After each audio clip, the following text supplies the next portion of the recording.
You are listening to the Hello Sport Podcast. All right, welcome back to Hello Sport Podcast. I'm Unqualified Opinion and Unwavering Bias. Monday morning, 8:25. Sorry we slept in, you fucks. Eddie and Byron, I'm at home. I'm just at home, mate. How are you? I'm all right, mate. I'm in Brunswick Heads for the night. I'm in bed still. Yeah, you are. What's going on? Ella's next to me, and then Tonka is over here. So that's where I find myself. Why? Why might you ask? Well, we've got a full house. We've got a full house at the moment. My sister's out there on a fold-out couch with Steph, and then Jarch is asleep in the garage behind me. So. Oh. Well, that's positive. I thought you were about to say you got the cron. No. Ella had a test yesterday, negative. So onwards we march into the good night. You guys are doing well to rip and tear all the way through Byron and not have picked up even just a fucking little smidgen of it. I know. But because you and I rip and tear so early, Tom, because we're top of the heap, those around me not necessarily used to that sort of high-octane, hard-working energy. Yeah. So I've retreated to the bedroom. While everyone else is still asleep. Did you guys rip and tear last night? No, we didn't. But I think everyone's in holiday mode, and that involves sleep-ins. Dude, holiday mode's great. Holiday mode's You've got to respect, which you've got to respect. I'm in holiday mode from like fucking maybe like 9 in the morning till, you know what? I'm in holiday mode actually from the hours of like midday to 2:33. 2:33 in the Arvo. Yeah. And then like 2.5 hours. 2.5 hours, then maybe from like 7 until I go to bed. But like that's sort of I get little glimpses, like pockets of holiday mode, and then it's fucking just get pounded. Do you know what I woke up to this morning? Like I've had a fucking terrible sleep. It is ghastly hot, and it was just still. It was just you look like still, shit. Yeah, I'm fucking, and where I do the podcast in the office is like these hours are baking hot Australian sun. Luckily, I've built up a bit of a tan over the last couple of days, so my skin's fucking ready to rip. But I woke up this morning at 6. I reckon I'd slept maybe 2-3 hours. To Evie, who'd had to come into bed overnight because she'd had a nightmare, standing on my back with like her feet on my back and then trying to like get up and just balance. But like just she's shaking because like it's unsturdy, and I'm like, what the fuck is going on? And then when she'd fall, she was falling down with like her hands and her elbows like just smashing into my head. And I'm like, love the holidays. Fucking love my holidays. What a time. You love your holidays, buddy. You love them. Hey, look, it hasn't been bad at all, actually. It's been very nice. It's been slow, getting to the beach, hanging out. Yeah. Love it. How was your New Year's, mate? New Year's was good. New Year's? Yeah, Happy New Year's. Happy New Year's. Happy New Year's, the punter and the dribbler. New Year's was nice. We actually, a friend of ours, shout out to Sam Hiles and his beautiful fiancée, Charlotte, were house sitting a fucking mansion down the road. I don't know. Nice. I don't know how the fuck that happened, but a lot of like babies and shit. So they've got a young baby. We've obviously got 2. It was a lot of like young parents vibe. Is that why you get a bait? I'm sure it had something to do with it. I'm sure if I didn't have children, you wouldn't be there. Maybe I may not have been invited, but they are also good friends, so maybe I would have been. But it was pretty much kids was like the ticket to the event. Have you got a kid? But it was actually for like, usually when you go to an event, you're like the one-off. You're like the sort of the random with the kid. So like, you know, people looking at you like, oh, what are you doing? Oh, sorry, I just got to go and like feed them. Or like, oh, I'm just going to try and put them down for some sleep and then we'll come back. Like, you know, you're like the one person, whereas this was kind of chaos that everyone accepted. So it almost felt like I'd finally found my people, you know? Is it all consuming? Is that all you talk about at these mum and dad events? Like yes and no. Like it is. Like surely that's what you're opening with and like middling with and sometimes closing with. Yeah. It's certainly probably the opening. It's definitely the opening, middle, and closing, I'd say. But there is room in the middle of it to just be like, anyway, how are you? Yeah. But then, like, your kid fucking falls off a stair, and then you're like, hold on, sorry, I'll come back and I'll pick that back up. But we never do. I may never see that person again. But, well, I mean, that's just the reality. There's nothing. Yeah, that's it. That's just what it is. But you're absolutely right.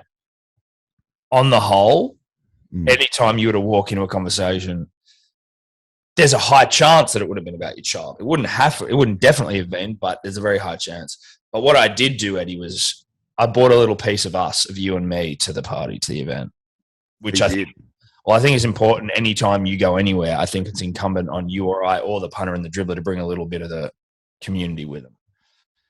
And I bought a case of those fucking Tommy's margaritas in a can. Is that what? Nice. I was like, fuck this. I was talking to Holes before. He was like, yeah, make some margs. And I was like, you know what? I'll go you one better. And mainly one better because it means I don't have to make a fuckload of margaritas for everyone.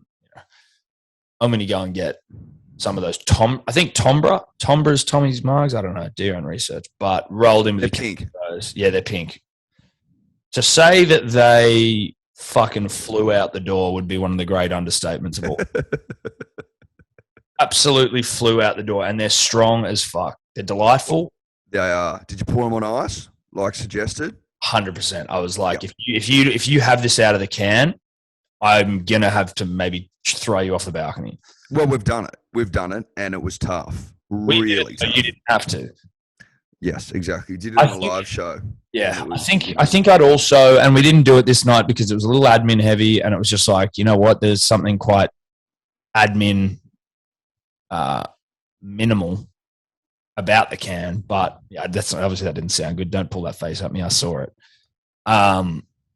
But I think maybe you salt the rim of the glass with these ones. I think that I know that's usually what you do with a marg anyway, but like when you're doing an at-home marg in a can, you're probably a little less fucking worrisome about it. I think you could certainly salt the glass. I'd even chuck in a fucking jalapeno slice. You could do that too. You could even maybe put a jalapeno, a bit of lime on the glass itself. Jazz it up. I'd say this. You're likely to only do that once before the alcohol from the original can takes over and you go, fuck it. Yeah, that's the problem. I'm having another one and I'm having it on ice and that's all I care about. But obviously for looks and vibe early going, yeah. It makes a lot of sense. Obviously aesthetically, Eddie, you look way cooler. Or at least you look way more like you know what you're doing. You hear, I'm a cocktail guy. Or are you just saying you like salt? You're asserting. I'm saying I think it needs a bit more of a kick to it because they're very sweet. Like they're fantastic, but they are sweet. So I think they are sweet. Just to like blunt the sharp sword that is sugar. Just a touch. And then with the spice, you're going, oh, I'm also here for a bit of a fucking kick in the teeth. Yeah. But you don't want too much. You want just a gentle reminder that the spice is there to party, not to fuck you up. No. Big difference. And it will fuck you up. If I remember when I first discovered the spicy margarita, which was on a trip to the US with Steph a couple of years ago. And I was like, we had one. We're like, wow, this is one of the great inventions of all time, spicy marg. We would then order them everywhere we went and pound them into the core of the Earth's crust. But sometimes you'd go to a place and they would just be like, oh, yeah, we're going to blend like fucking ghost peppers and just pour them in there. And then you're basically dying in the back of a cafe somewhere. Sometimes you can't finish it. No, your lips are your lips are on fire. Yeah, completely on fire. Steph the other day got her jalapeno and wiped it around the whole rim of her glass. I go, why are you doing that? She goes, I don't know. I go, I don't know if you'll be able to finish that now. And she couldn't, and she didn't. That is like just such a lack of thought there. Yeah. That's you caught in another world, being a bit fiddly, but also showing a blatant disregard to the margarita that you've just purchased for $22 odd. A disregard for your own well-being, a disregard for margaritas everywhere, and basically telling everyone that you're not really here right now. Like you're not paying attention to what you're doing. You're just sort of going through the motions. Yeah, I don't have your full attention. No, I don't have your full attention. We may be in the middle of a conversation, but you're not here. Because if you are and you're doing that, then you wouldn't have done that. You wouldn't have done it. No. No one does that. No one does that. No one's that sick in the head. It's as simple as that. Yeah. So anyway, I bought a little slice of punter and the dribbler to the party, and it went down a treat. I think that's fantastic. What'd you do? It's fantastic. We had like a late lunch, a late long lunch. Wasn't that long, but it was relatively late for lunches. We had vodka pasta, oysters, prawns, and we ripped and we teared. And that's basically all there is to it. Well, but how is the lunch not long if it doesn't? Because we removed ourselves from the table, put some music on, pump music, margaritas getting pounded into the earth. What else do we have? Espresso martinis on the go. Oh yeah, drinking VBs, blokes, fizz. What are they called? Those seltzers, mate. Like whatever was going. Whatever was going. But what I'm saying is the difference between what we did and a long lunch is, generally speaking, at a long lunch, Tom, generally speaking, stay at the table and people will bring you drinks and there you will remain and there you will get into your work. Whereas this, and that's why I was hesitant to call it long, like really long. Yeah. Because we got up and we moved. Was this at the house you were staying at? This is at the house. Terrific. Okay. You don't want to go out to New Year's Eve events. I'll tell you why, Tom. I'll tell you why. You're a fucking nightmare. You get ripped off. Mm-hmm. Oh, okay. Would you like to sit at this chair? That'll be $300. Yeah. And then on top of that, you're going to be paying for drinks. We're going to be putting a nice little 10% surcharge on top. And yes, we will be expecting a tip. And no, our service won't be great. So you don't play in those murky waters unless you want to get bitten. Unless you want to get bitten, Tom. And I wasn't in the mood to get bitten, so we prepared. We did it at home. It was a DIY job, and it was a hell of a job. The best New Year's you ever have are DIY jobs, where you go somewhere with friends, trusted confidants, and you rip and tear behind closed doors as well. Oh, yeah, no one knew what we were doing.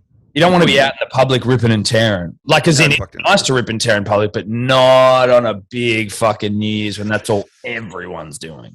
Well, I'd also say this. You can't really let your hair down in public. No, you know what I mean? Not like you can do behind closed doors. Like, you'd probably only get yourself down to like a cute little bob. Yeah. If you were talking about like letting the hair down entirely, it'd be like a really tight bob. Whereas I want this thing to be like on the arse crack of hair. Yes. Does that make sense? Correct. You want to dandy your asshole. Yeah. I get that. Flush your bum crack. And that's what we did. And it was a great night. And we all had fun. Well, that's nice. And did you ring in the new year with a kiss? We had some champers. We had some bubbles. There was kisses. There was hugs. Els got a kiss. Wait for a quiet moment. Everyone else got kisses and hugs. This is out. And then at 5 a.m. when I couldn't open my eyes anymore, I was like, it's time to go. Lunch is over. Lunch finished there and then at 5 a.m. So it was long, but that is long. Yeah, it is long. That's long. I was in bed by I spent the last half an hour, me and Mushin were laughing about it. I spent the last half an hour of conversation with my eyes closed, but I kept yarning. The yarn's the last thing to go. Your body might stop working, your eyes are closed, but you still fucking yarn. I had my head in my hands like this, just still spinning them.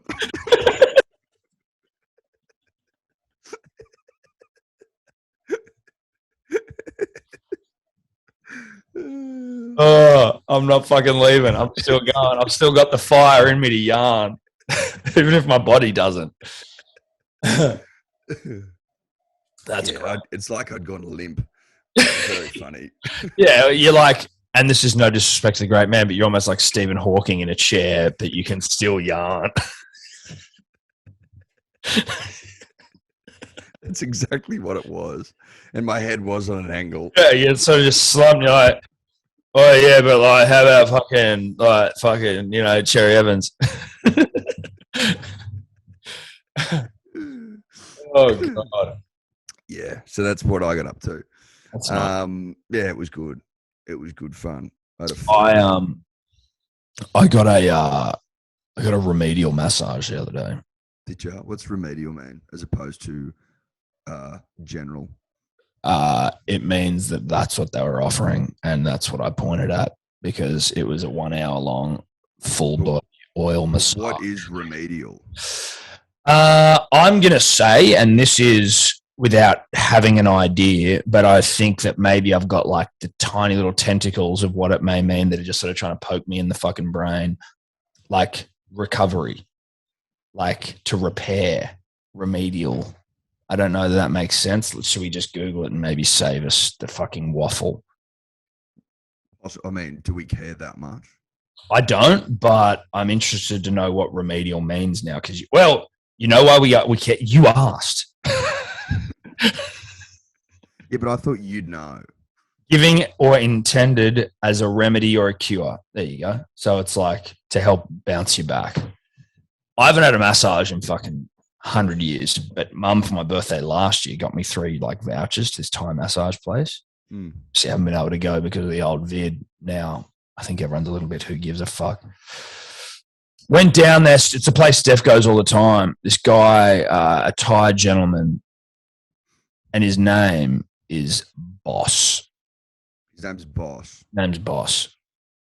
Boss put me in the hurt locker. Boss went to absolute town on my back and my legs and my arms and my head and my soul. But like, I didn't know what I was in for. I think you're just sort of doing a little bit, brrr, brrr, you know, like tapping the back, fucking squeezing the shoulders. At one point, this dude was on my back. He was riding me. I was getting ridden by Boss. And I was like, Jesus Christ, this is some fucking intense shit. Was like, it Glenn Boss, was it? He has retired from racing recently, I think. He has retired. He might have been. Because my head was already face down when he came into the room, so I don't even know what this guy looked like. He just called himself Boss. He just called himself Boss. He did have a high-pitched voice. I thought he might have been Thai, though. I don't know if Glenn Boss is Thai. No, I don't think so. He might have Thai lineage, but I don't. Thai's Thailand.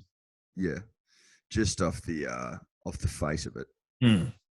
Visually, yes, doesn't look Thai. Well, look, we don't know. But what I didn't realize is how sore you are after a massage. I thought a massage was meant to make you feel better, but because my back was so filled with knots, apparently, stress knots from just, you know, you and I carrying the fucking punting and dribbling world on our shoulders. They were like, no, dude, this thing can hurt for like a few days. And they were not lying. I've been sore ever since Boss got his fucking muscular, strong fingers into my back. The last massage I had, same thing.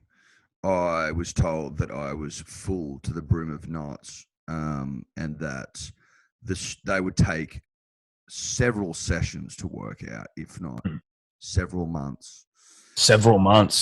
And I was like, you're nuts. I didn't enjoy any of that, so I won't be coming back. See, I did enjoy it. That was the thing. It fucking hurt, but I did enjoy it. I came out of there feeling pretty zen, but I was like sore as fuck. So like, I'll definitely go back to Boss. I feel like I'm developing a bit of a kinship with this guy. I don't mind getting ridden, but it's like, I don't enjoy it when I'm doing it, but then you come out and you're like, oh, that was actually all right. And I'm just wondering whether it stops hurting at some point. Because if it stops hurting, then that's great. No, I'm sure it would. I'm sure it will. You just got to commit. You got to show commitment, Tom. Yep. It's as simple as that. It's all you can do. Well, I'm proud of you, mate. Look at you. Kids, massages. Fucking coffees, hot sun, beating down on my chest. There was some controversy this week, Eddie. In our DMs. I don't know if you're aware of it, but someone, or I believe you put up or shared a video from whoever, some of the people in your cohort who you're with there in Byron currently, of you fucking dominating Finska, which we all know to be, you know, a Simpson fucking Steph Curry lights out Finska sort of situation. But I saw a lot of people coming in saying they were questioning your technique, and I just wanted to give you the opportunity. They were saying that you were doing the horizontal throw as opposed to the vertical throw, And I just thought I wanted to give you the floor here to answer some of those.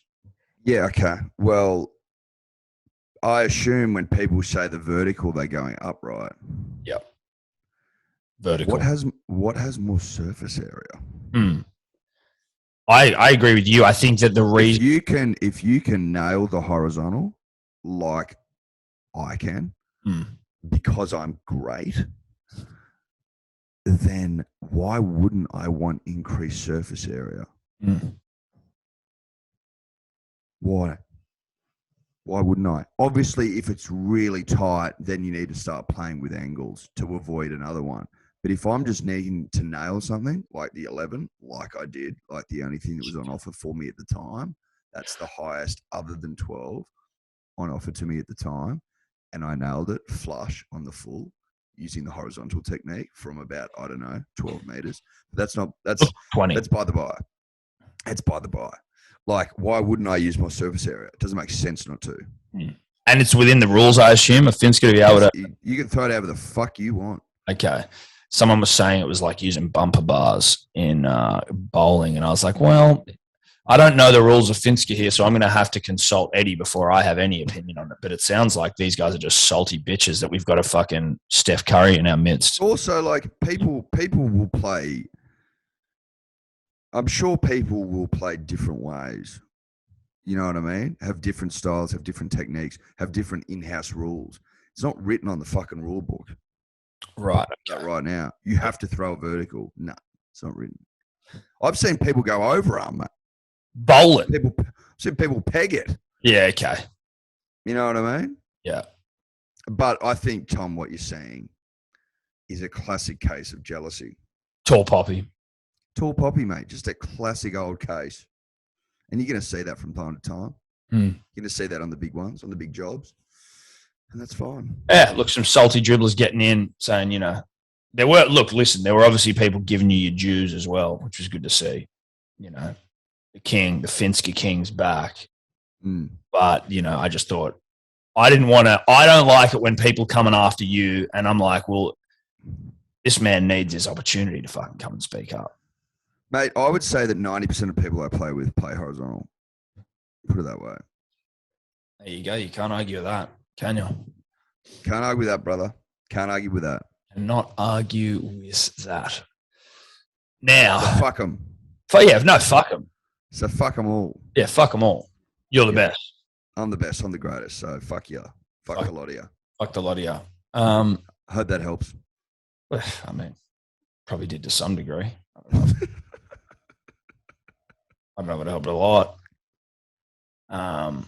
But it helped a little.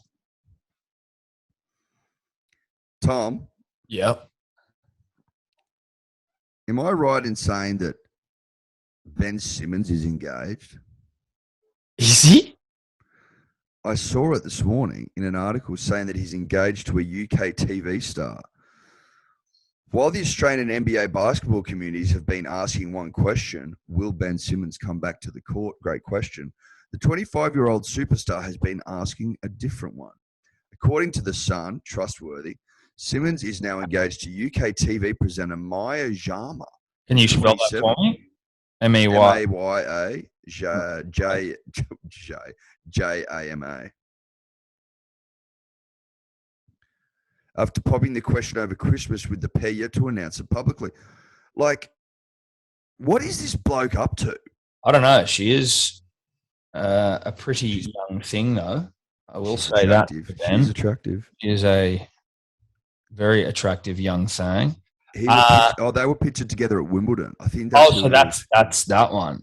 That's who he's getting into his work with over the summer break when he should have been with the Boomers. Yeah, I recall. Yeah, she's just got a follow from Hello Sport, so hopefully she returns favour. With her 2.4 million followers, she'll notice us for sure. Yeah, right. So she's the one who basically stole Ben away from the nation during the Olympics. So it's not exactly like we're big fans of her at this point. Like you think about Becky Boston, first lady of the cricket side. Yep. Number one wag in the country.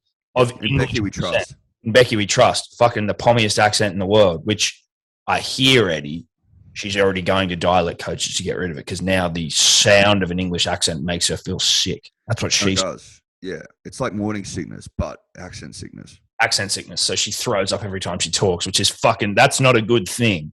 No, it's for not. anyone's health. So she's now going to a dialect coach to try and get that out of her system. Whereas this Maya Jamama, she's fucking dragged Ben away from his nation. Imagine Becky taking Pat Cummins away from Test cricket. Think about that. Could you imagine that? The fucking uproar. Think about how disgusted you would be. How appalled we'd all be if she goes, "Oh yeah, look, I know there's an Ashes series coming up, but I want to go to Wimbledon with Ben." Yeah, sorry. I want to go on. You know what I mean? Because the Ashes, the English, they're both in the English summer.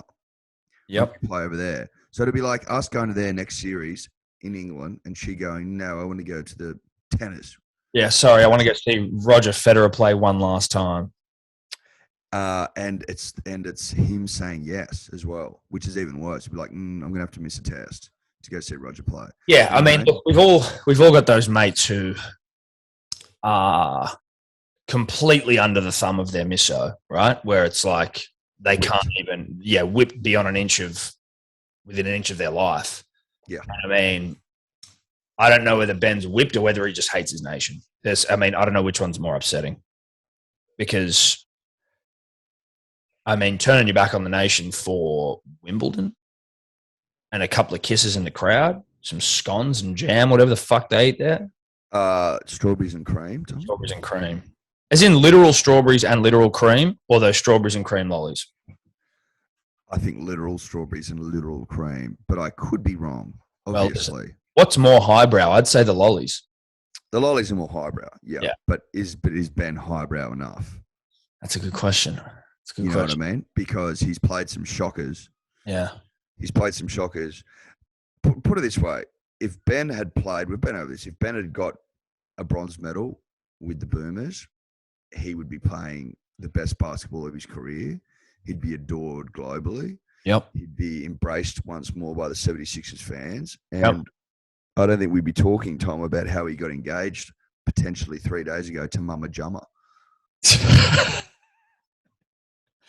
I can't agree more. But listen, maybe there's something about Mama Jama that will get him on the straight and narrow. Early doors, not optimistic. But you kind of have to be a little bit. Oh, well, you got to be optimistic about, you got to hope for the future, hope for the best. Yep. Now, hope for the future, hope for the best. Hope for the future, hope for the best. Don't fuck this up, Dan. Don't be a dog. See you at fucking whatever the next Olympics is. Probably China again.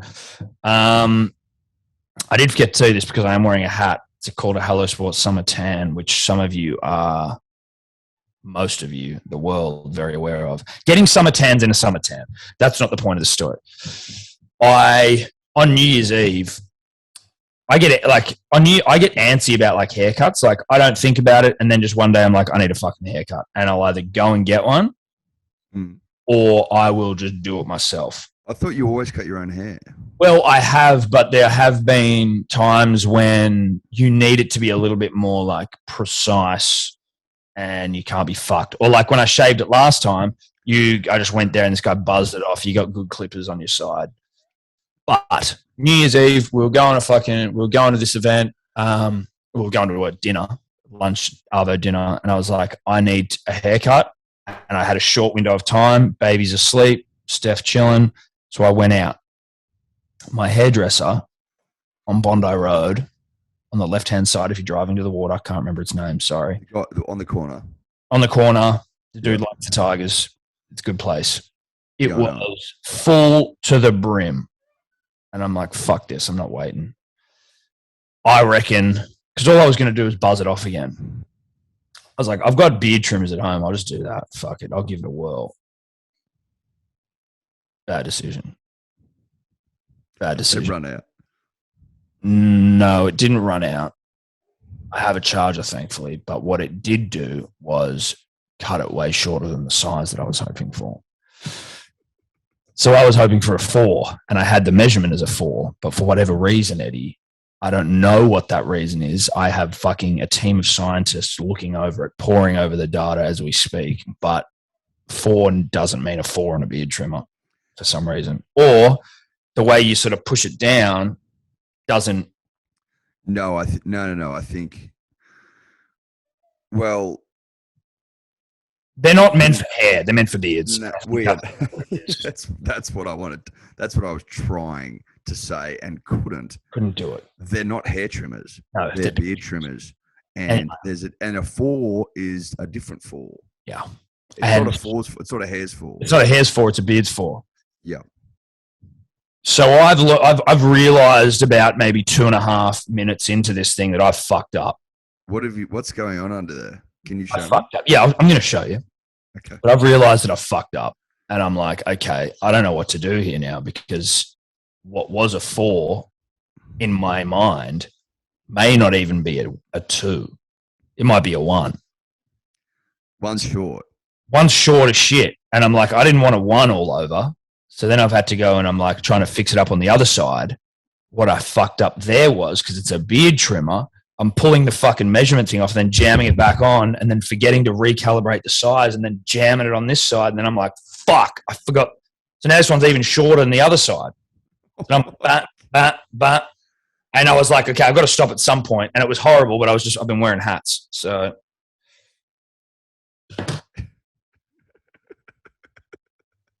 see that? It's like the most fucking heinous mullet, and it like hangs over. Like this, I don't know how to fix this. So it's like a skull.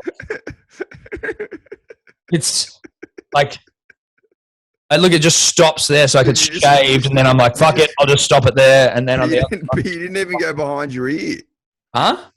You didn't even go you didn't go behind the ear like the sort of the mullet of. I was panicking, dude. Again,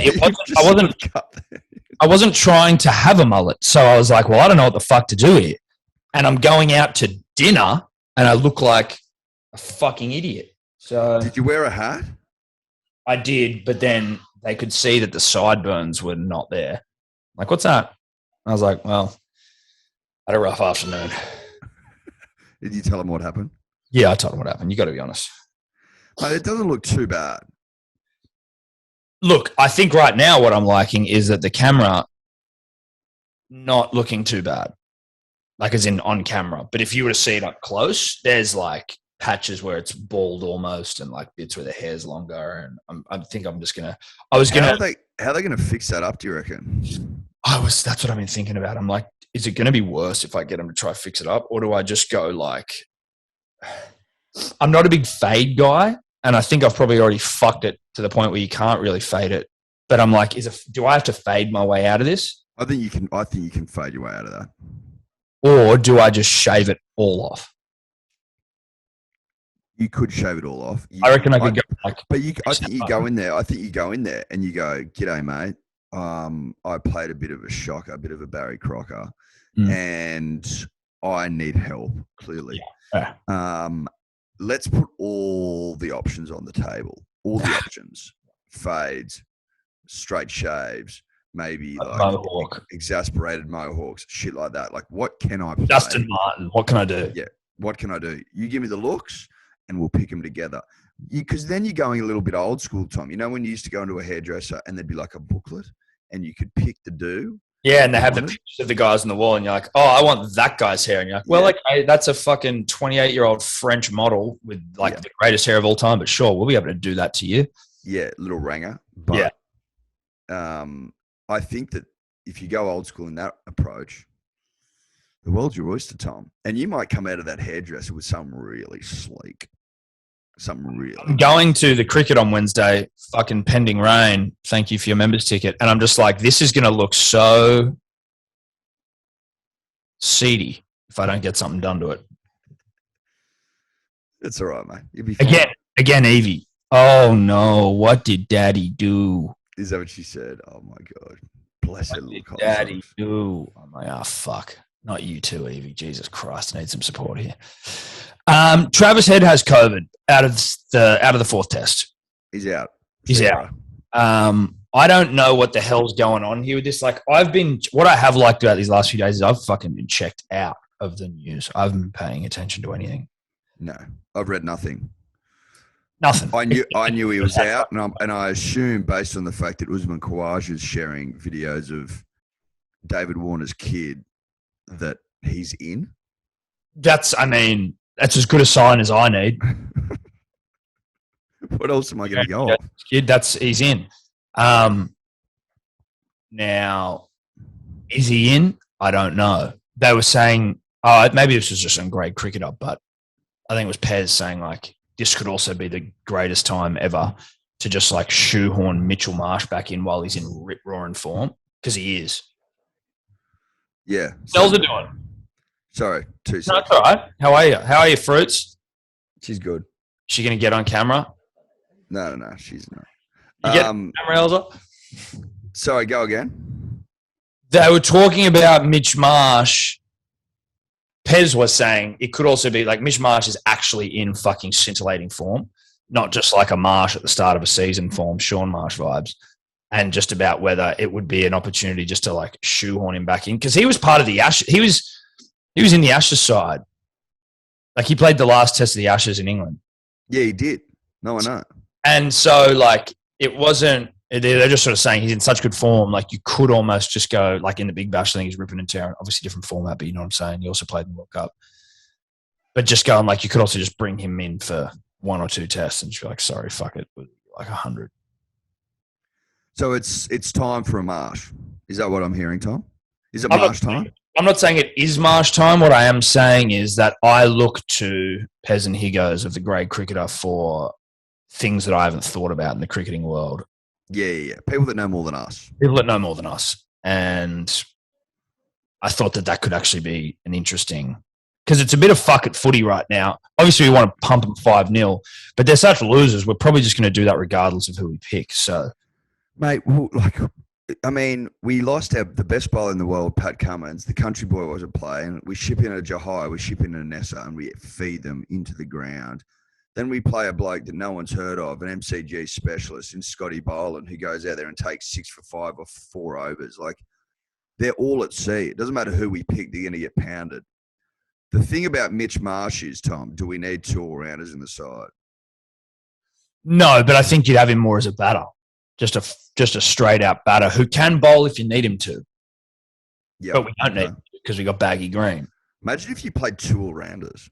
Bro, 6 bowlers. Like, we would dominate. Yeah, we'd hump. We would hump. We would hump people into the ground, Tom, into the core of the earth, as you so eloquently put it earlier. I like it. I like Mitch. I think Mitch is a man of the people. I think Mitch, although maligned in the past, but only because of his efforts, is adored by his teammates. And I think that if we get a chance to see Mitch score runs for the nation, he could also be adored by us, the people. Well, adored once more, because I think that Mitch seems like it was adored in the T20.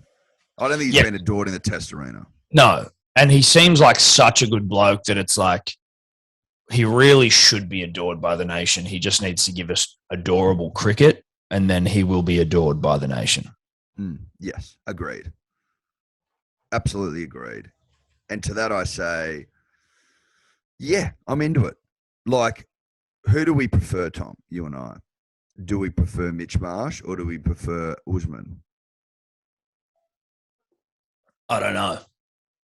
At this point, I'm so high on fucking test wins that I don't know what I prefer. But is it about breaking in? Is it about breaking in a Mitch Marsh? Like, and listen, if I was, because he's younger, obviously. If I was in camp, how old is he? I think he'd be 30. If I was in Camp Uzi, I'd be going break him in. The dude's been playing fucking cricket for 100 years. You know what I mean? He's 31. So he's not young. He's not that young. Well, people talk about him like he's 25. Yeah. He's not that young at all. Usman is 35. That's the reality of the situation. But 35's 35. Fucking Dave's 35. 35's 35, Tom. Yep.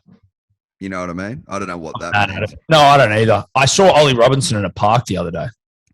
Did you tell him to beat it? I didn't because he was with his young child and wife, and I felt like that may not be nice. No, that wouldn't have been nice. If he was one out, I would have expected. If he's one out, I might have chirped him. Maybe I wouldn't have though, because I'm a coward. But if I was maybe a little bit pissed with, maybe 6 to 8 other individuals, overconfident, maybe I would just use a random on a street like that. Maybe you would. Maybe just let your head in. Yeah, but no, I found myself at the park in Double Bay with Ollie. We were both sitting underneath the pirate ship there with our children. Cute. Oh, you were both there. What's he like up in? Tall, gangly, doesn't look like an athlete at all. That would be my. And it's not knocking him. He's obviously a good cricketer, but it was just like the only reason knocking him. No, the only reason I picked out who it was because of his bracelet. Like that was the first thing that got me.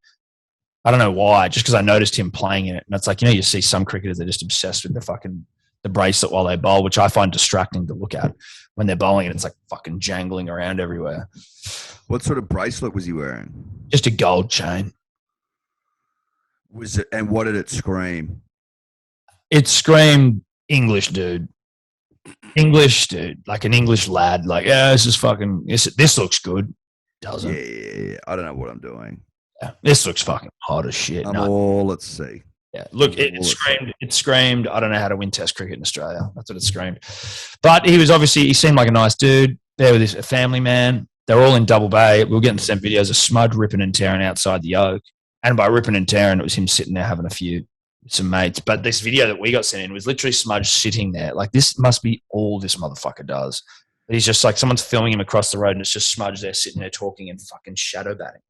Like would that be considered risky in the current climate? I don't know. Because the Oak, I would say, would have to be teeming with Omicron. Have to be, wouldn't it? You'd be dripping in the stuff. It'd have to be dripping in it. Or is it just like now that everyone knows that it's nothing more than like a light cold, this is Omicron? Yes. Like Kero. Yeah, well, I mean, yes, but also from a cricketing context, it can't be. So obviously Travis head out. They've bought it. Well, that's a good point. Yeah, of course. I think the English Cup has it. But doesn't that mean isn't that a bit risky, him fucking sitting down the Oak having a couple? Surely. Yeah, I would have thought so, Eddie. To be honest, I was surprised to see Ollie Robertson outside a house. Like, I thought they'd lock all those motherfuckers down. Just go, look, sorry, dudes. We need to get this cricket played. But I can also understand from the player's perspective going, oi, fuck off. How about that? We won't go in there. We could have someone else get the beers. Because, like, essentially, if you don't go into the Oak, like, they were just sitting outside on the street. If you don't go in, you're all good. You've got one guy who's your beer guy. But then again, they might get it and bring it out. But, like, if you wear a mask, you won't get it. So I don't know. It's a little risky, though, Eddie, on the eve of the test that I plan on going to. It's very fucking risky. Is it tomorrow? Or is it the 5th? Day after. Wednesday. Yeah. I'm going to day 1 and day 3, I think. That's my plan. I was going to go day 1 and 2, but then I'm thinking day 1, day 3, get a bit of pink on. Who are you going with? The beauty of this time of year and the Sydney test is that I've really not spoken to anyone, but I know that everyone's going. So, like, I know Sherman's going. I know Chicka's going, Chapo. But then, like, that's just, like, 3 people that I've had direct conversations with. Piles will be going. But, like, there's a shitload. That's what's always good. You roll in with maybe one person and you see, like, 50. Now, am I going to get Omicron there? I don't know. I wonder, there should almost be a market for who's going to get Omicron first, you, me, or D or Dave. I thought D or Dave would be a shoo-in for that. I thought he was going to get it years ago. Literally. I thought Dave would have had it fucking so. I thought he would have got alpha, to be honest, like first cab off the rank. I thought Dave might have even been patient 0 in Australia. You know what I mean? Like, that would make more sense to me than what has transpired, which is that he hasn't got it at all. Yeah. So maybe it'll be me. Maybe it'll be you. You and I are doing our best to sort of like duck and weave. Think about all the way back when we thought we had it when Ella was a close contact at Apollo restaurant last year. That was a long time ago. Yeah. That was a long time ago. Couldn't get us. Couldn't get us, won't get us. Will it get us? I don't know. I don't know. No. I think it absolutely will. The transmissibility of Omicron. Do your own research. You can give it to one person can give it to 11. The first, I think, the Wuhan version of COVID was 1 will give it to 3. Delta was 1 can give it to 4 or 5, and then this is 1 can give it to 11. So they're saying it's not a matter of if you're going to get it, you're going to get it. But you and I, but maybe I'm a no symptoms guy, so now I won't ever know. Eddie symptoms. No, we won't know. Eddie no symptoms. And unless you have symptoms, I'm not getting tested. So how would I know? That's it. Shoulder roll that shit. Shoulder roll, baby. Floyd Mayweather. Yeah. Bang. Just coming at me. Off the shoulder, off the shoulder, off the shoulder, off the shoulder, off the shoulder, off the shoulder. You get it. You get it. Don't make us explain it. You get it. I've got a question for you, Eddie, and I want you to answer it honestly, sincerely, and honestly. Yeah. In the history of videos you've seen, yeah, dude, where does smudge being stuck in an elevator rate? It rates right up there. It rates right up there. It's one of the weirdest things I've ever seen. Where he takes it is truly magnificent. Him stuck in a lift is marginally entertaining. Getting M&Ms dropped in is relatively entertaining. Well, it's a celebration of Magooism, I feel. And Magoo can be, you've got a spectrum of Magooism, right? You can be the Rock and you can Which we've always said that. You can lie about ripping gates off the front of your house that you happen to not film. That's as Magoo or catching a dead fish. But then you've got the Magoo that is celebrated and that is endearing. And I felt that whole video was a celebration of the endearing Magoo. Yes. No, I would agree with that. I'd absolutely agree with that. It was a nod to Magooism, a celebration of Magooism. One of the truest representations of Magooism you're likely to see. Someone's struggling to understand what Magooism is, watch that video. Yeah. You could say it's a true Magoo. It's a true Magoo. It's a Magoo's Magoo, Tom. Yeah. It's a Magoo's Magoo. And especially that you've got Magoo Marnus, who's also another celebrator of true Magoo, outside of the lift trying to help. Who else is trying to help Smudge out of that fucking thing but Marnus? And then he's jamming in M&Ms as well because he doesn't want his mate to die. Marnus worried that Smudge is going to die in that thing. Yeah. And what's he do? He's like, I need something small and narrow that I can fit through here. Yeah. What have we got? What's close? What's handy? What's slim and slender? M&Ms. Yeah. Just tipping them in. Tipping them in. You know what it reminded me of? When, and I can't remember their names, but those 2 Aussie blokes stuck down that mine in Australia and they had to find a way to get food and shit down to them.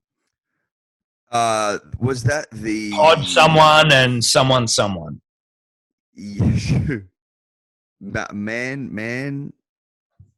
Man something? As in the place? Or the place. Man sped, no. Let's see where it is.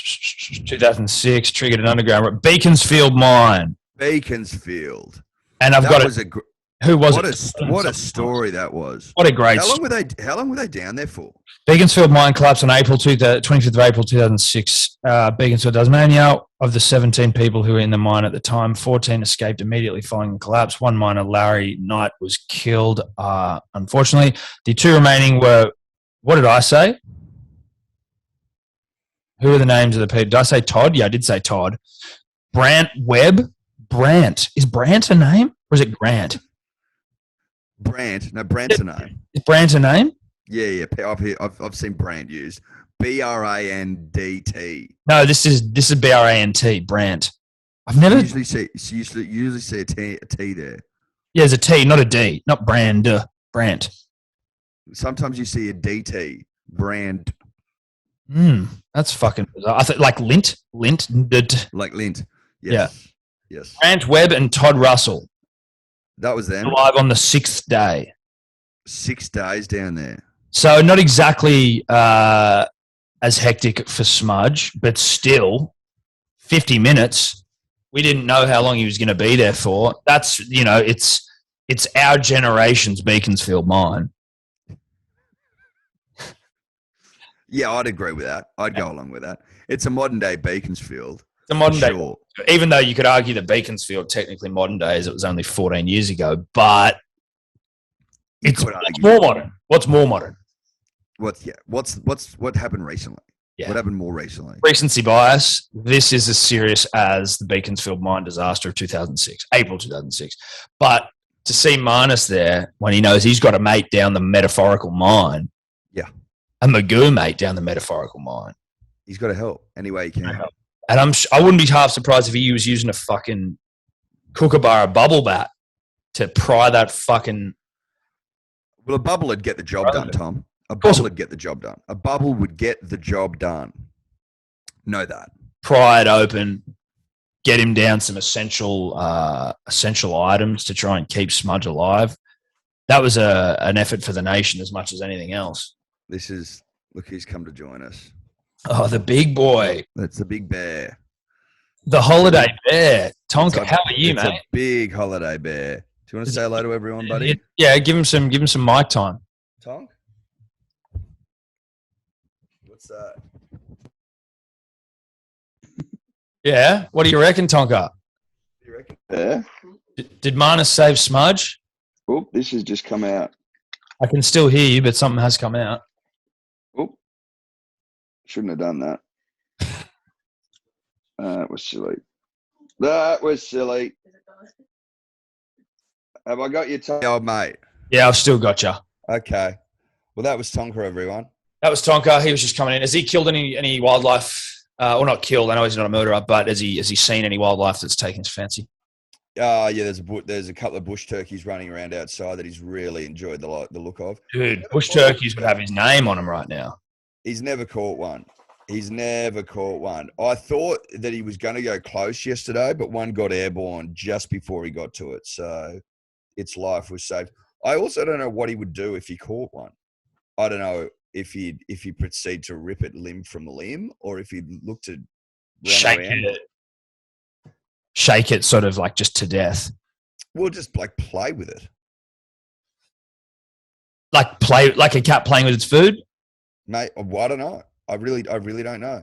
I haven't seen killer in him, Tom. I haven't seen him kill something. Yeah. So it's all he said, she said. Not even the right term. No, it's not. But I hear what you're saying. You know where I'm going to with that. Oh, look, I sort of do. To be honest, now that I've had a little moment just for my brain to like reflect on it, I got no idea. But I think that your intention was pure, and for that and that alone, I'm going to allow it to stand. 5 stars, gold. Yeah, 5 stars gold. I would like for the Australians, Eddie, just to test cricket. I would like for the Australians to start playing with their food a little more than we currently are, because we've only got maximum 10 days left of this test. It's going to be rain affected in Sydney from what I'm hearing. La Nina's going to fuck the Sydney test for us. We need to drag this thing out. Like no more fucking 6 for 7 Scotty Bolins. Like we need play with our food a little bit. We need to play with our food here because fuck me, the English is shit house. Like we need to just make sure that we drag out this murder as long as we can. We do. You and I were promised 25 days of Test cricket, and we've been given 11 or 12. Not enough. You know, it's the some of the stats, and I know like we were talking about them maybe last time, but like it's the shortest Ashes like loss ever, I think, or at least in English history. Like the shortest amount of days required for a loss. Yeah. And I think the English like have had their most losses in a calendar year, or maybe even it was they equaled the most test losses in a calendar year. Like not even just for them, but just like generally speaking. So we need to drag this fucker out as long as we can. Well, we've earned it. We've deserved it. Yeah. We've earned it, Tom, and we've deserved it. But the only way that's going to happen, really, is if we play without food. You know what I mean? Maybe we lose a wicket here or there. Maybe we just bowl a little bit looser here or there just to give them a bit of a sniff. And then when they think they're a chance, you go, nah, we're just joking. We're just taking the piss. No, we're just mucking around. We're just joking. No, we're just taking the piss. Nah. No. Because if we play our natural game, Tom, you know the game I'm talking about, our natural game. Yeah. Then we dominate and we win with inside 3 days and we do it for the next 2 tests. And that's going to be annoying. It's going to be a little bit disappointing. So we must play without food. We must. What are your plans for the next week, my friend? What are you doing? Going to Belongil Beach today, Tom. Belongil Beach, which is a little bit north of Byron, like maybe a kilometre. And I'm going to flop there for the next... That's Tonka defending his family and his honour. Is that Josh? No, he's heard something upstairs, I think. And he's I heard Josh screaming in the background. And I'm going to get horizontal for 6 days, Tom, for 6 glorious Australian days. I'm going to get horizontal. Yep. I'll watch Test cricket. I'll drink margaritas. I'll drink Cokes. I'll drink whatever the fuck I want. And then I'll nip down to Avoca to do the same thing with my family, which would be nice. One of the great tours all time. One of the great tours all time. But as I've said to you before, Tom, and I've said it many times to the punter and the dribbler, Eddie needs his R&R. It's as simple as that. And we went last year basically unchecked, unfettered. And now Eddie needs to put his feet up. Eddie needs to put them feet up. Feet are sore. And they're up. Yeah. And they're up. Dude, those feet were swollen. They were bruised. Dude, I had cankles, bro. Yeah. I had cankles, and now I don't. And now you don't. That's all that matters, really. That's all you need to know. Well, that's good, mate. I'm really happy for you. I'm happy for you. I'm happy for us. I'm happy for me. Yeah. Yeah. Happy for you mainly. Well, in fact, only happy for me. Yeah. I don't care about you. No, I understand. I do, but I don't really. Not when you're horizontal. Not in this state. No. Well, I've done this whole podcast from bed. Yeah. Whereas I've done it from the center of the sun. Yeah. So that sort of, if you gives you a little. Is that an analogy? A juxtaposition? Yeah, well, it's certainly a juxtaposition. I don't know about an analogy. I don't think it's an analogy. I think it's maybe that our situations are juxtaposed. I do get to the beach, Eddie. Don't make no mistake. I'm still getting to relax. It's just a new type of relaxation. As I said, I woke up this morning to Evie trying to balance on my spine. Yes. Or when I'm at the beach, I'm fishing sand out of her mouth. It's not as relaxing. All that sort of fun. It's not as relaxing, Eddie, but it's not. Still a level of relaxation to it once they go to sleep. And then daddy pounds a couple of fucking gummies and hits a vape, maybe a glass of wine, maybe a tequila. Love it. Wipe himself out for the night. Love it. Love it. Love it. All That's right, what it's all about, buddy. Hey? That's what it's all about. That's what it's all about, bro. Punters, dribblers, see you Thursday. Keep ripping, keep tearing. That's up. Keep ripping, keep tearing, but keep, more importantly, ripping and tearing. Could you two just not talk anymore?